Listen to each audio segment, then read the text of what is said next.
គ្រួសារចៅកេតអូនិយាយពីថាទៅកន្លែងណាផ្អើលកន្លែងនោះនិយាយពីមួយម៉ាត់មកកងាត់កក៏វ៉ែពេញនឹងឯងបងប្អូនថ្ងៃនេះឡើងភ្នំកលែន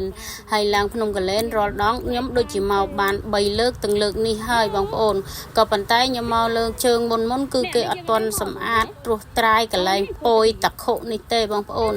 ហើយខ្ញុំមកជើងនេះគឺខ្ញុំផ្លែកពោយតខុមួយដែលគេរកមកហើយគេរកឃើញយូរហើយគេរៀបចំយូរហើយប៉ុន្តែដោយសារតែយើងខានមកយូរចាអញ្ចឹងដោយសារតែប្អូនថ្លៃប្រុសខ្ញុំមកពីភ្នំពេញហ្នឹងគ្នាអត់ដែលបានឡើងសោះភ្នំកលែនហ្នឹងជួបជុំគ្នានឹងសៀមរាបរហូតប៉ុន្តែអត់ដែលនាំគ្នាមកឡើងភ្នំកលែនទេដល់ថ្ងៃនេះជាថ្ងៃល្អដំណឹងល្អពីគ្រួសារគេតែបដ ហ្នឹងក៏នាំគេមកបំពេញបំណងអញ្ចឹងទៅគឺថានាំឲ្យមកលេងភ្នំកលែនដោយសារតែបងប្អូនខ្ញុំនឹងវិចាស់ចាស់អស់ហើយឡើងភ្នំឡើងអីនេះមិនសូវម៉ានទេ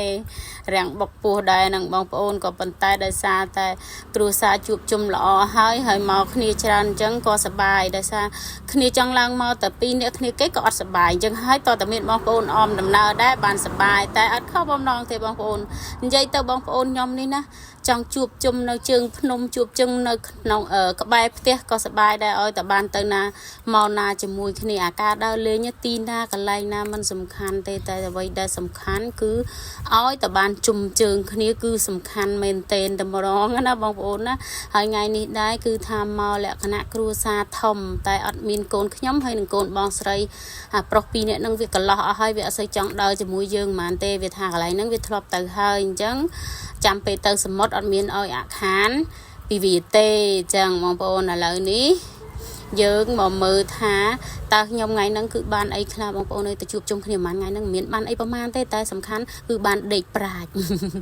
និយាយពីថាអូយឲ្យតែជួបគ្នាដល់ព្រែកតប៉ាច់យីមកទួលតខុហ្នឹងគឺថាគ្រាន់តែក្រុមខ្ញុំចូលទៅភ្លាមគឺផ្អើលអស់ញាតចិត្តខាងហ្នឹងគេមើលឡើងហងមានអីទេបងប្អូនអើយសម្ដីធំនិយាយលឺសម្ដីកកកាអញ្ចឹងទៅវាផ្អើលគេផ្អើលឯងហើយនេះមកឃើញគេសងទីម៉ងក៏តាំងឯងមកជ្រៀតជ្រែកគេហ្នឹងហើយគូស្នេហ៍ស្រីពៅBA សឡកោរបស់ខ្ញុំហ្នឹងបងប្អូនណាក៏ស្គាល់ដែរតែមិនសូវហ៊ានចេញមុខចេញមាត់បានទេថតគេមិនសូវជាប់ទេប្តីគេរាំងអៀនដែរហើយថានាំម៉ែមកមើលឥឡូវម៉ែមានហ៊ានចូលទេណានោះដូចនៅលើចង្ងាយណាណៃអត់ហ៊ានចូលមកសោះទាញមកក៏មិនមកអាកូនក៏ថតតែគ្នាឯងទៅអត់មានបានថតម៉ែទេបងប្អូននៅឆ្ងាយខ្ញុំផ្ដែផ្ដាំមួយបើបងប្អូនមកលេងសៀមរាបបងប្អូនសូមកុំរំលងភ្នំកលែនឲ្យសោះបងប្អូនមកភ្នំកលែនណាបងប្អូនក្រោកពីព្រលឹមមកទៅបងប្អូនដើរអស់កន្លែងគឺសបោកន្លែងលេងមែនទេណាអានេះខ្ញុំមិនសូវជាអ្នករុករោគប្រមាណផងបងប្អូនគឺបែបមកលក្ខណៈដូចថាយើងគ្នាច្រើនអញ្ចឹងហើយយើងមកលក្ខណៈបញ្ញាបញ្ញាលអញ្ចឹងតែបើបងប្អូនត្រៀមមកលក្ខណៈថាមកថតយកផ្ដិតយកទេសភាពស្អាតកន្លែងដែលល្អហើយជាកន្លែងដែលធម្មជាតិផ្ដល់ឲ្យបន្សល់ទុកឲ្យបងប្អូនមកភ្នំកលែនចោះគ្រាន់តែអង្គុយមុតទឹកហ្នឹងក៏យើងយកអារម្មណ៍ល្អយកទៅណាមិនអស់បងប្អូនហើយនេះយើងមកអុជធូបកន្លែងព្រះអង្គធំសិនដោយសារមុននឹងយើងទៅហូបបាយងុយទឹកងុយអីគឺឡើងទៅអុជធូបកន្លែងព្រះអង្គធំសិនដល់ពេលអញ្ចឹងគឺបន្ទាប់មកចាំយើងទៅលេងកំសាន្តកន្លែងផ្សេងទៀតកន្លែងទឹកធ្លាក់ទឹកអីច្រើនណាស់តែខ្ញុំទៅនេះខ្ញុំបានចុះដើរទៅណាបានទេទៅងុយទឹកទៅមាត់អូនតិចក៏មាត់ជ្រោះបន្តិចក៏អត់បានចុះទៅជ្រោះខាងក្រោមទៀតហើយនេះពេលបាយថ្ងៃត្រង់ជាមួយគ្នានេះបងប្អូនអើយមួយម៉ាត់មកកម្នាក់ទៅហើយទេសភាពក៏ស្អាតហើយសំឡេងក្រឹកក្រែងណែដល់និយាយផ្ដាំដល់សំឡេងក្រឹកក្រែងមួយនេះហ៎បងប្អូនខ្ញុំផ្ដាំផ្ញើទៅបងប្អូនអ្នកដើរលេងដាក់បាសទៅបងប្អូនខ្ញុំសំណូមពរចុះបងប្អូនអើយអានេះចេញពីខ្ញុំផ្ទាល់សូមបងប្អូនកុំដាក់បាសឬក៏ដាក់ភ្លេងលឺកន្លែងកំសាន្តដូចជាទឹកធ្លាក់ទឹកសមុទ្រទឹកជ្រោះអីនេះបងប្អូនកុំអីសោះបងប្អូនអើយនេះខ្ញុំទៅថ្ងៃនេះពិតជាល្អមែនទែនខ្ញុំមិនដឹងថាខាងរមណីយដ្ឋានខាងភ្នំគាត់អត់ឲ្យដាក់ឬក៏យ៉ាងណាទេក៏ប៉ុន្តែអត់មានសំឡេងបាសសំឡេងអីគូលឺសូតែសัตว์យំទឹកជ្រោះធ្លាក់អាហ្នឹងគឺជាសំឡេងធម្មជាតិដែលអ្នកគេមកពីចង្ងាយហ្នឹងគេចង់ស្ដាប់បងប្អូនបើសិនជាបងប្អូនគាត់មានបាសគាត់ដាក់ទៅគ្នាលេងបានស្ដាប់សំឡេងធម្មជាតិហើយតាមពិតគេទៅអញ្ចឹងគេមិនចង់ស្ដាប់បាសទេហើយជាពិសេសអ្វីដែលគេចង់ស្ដាប់នោះគេចង់ស្ដាប់សំឡេងទឹកភ្លៀងសំឡេងទឹកធ្លាក់សំឡេងចាប់យំសំឡេងហូរកជ្រាវដែលយើងនៅបែបធម្មជាតិអញ្ចឹងណាបងប្អូនធម្មតាទេអាបិទដែលយើងដាក់ហ្នឹងគេអត់ចូលចិត្ត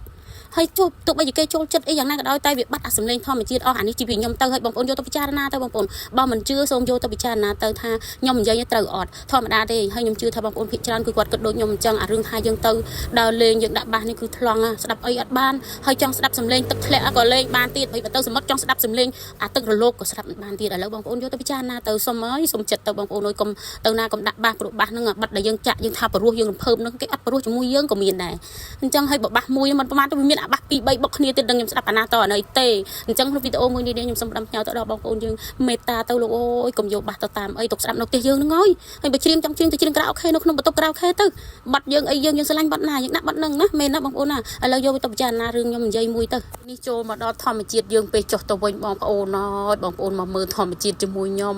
ធម្មជាតិព្រៃភ្នំស្រស់បំប្រងតែបងប្អូនមកមើលនេះបងប្អូនអើយចំណោទនេះគាត់តែឃើញហើយរំភើបបុកពោះចាប៉ុន្តែណាបងប្អូនអើយស្រស់ស្អាតមែនតែនណា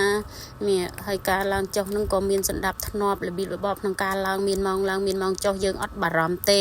ជាពិសេសឥឡូវគឺថាសម្បូរទៅដោយវិជាការពារតាមភ្នំហ្នឹងគឺយើងអត់បាត់បារម្ភទេអ្នកជិះម៉ូតូទៅហ្នឹងគឺមានវិជាការពារជាប់រហូតតាមជ្រុងតាមកាច់កែងតាមកន្លែងណាដែលស្ងាត់ស្ងាត់អីចឹងបងប្អូនកុំបាច់បារម្ភទៅលេងដោយសុវត្ថិភាពជាពិសេសដំណើរកម្សាន្តមួយគឺសិតតែពោពេញទៅដោយភាពរីករាយហើយនឹង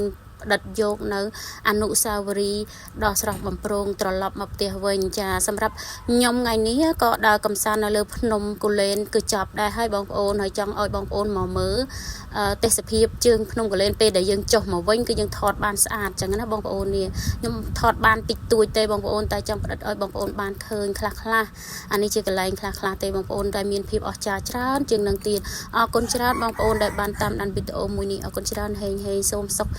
សុវត្ថិភាពទាំងអស់គ្នាហើយសុខសប្បាយហេង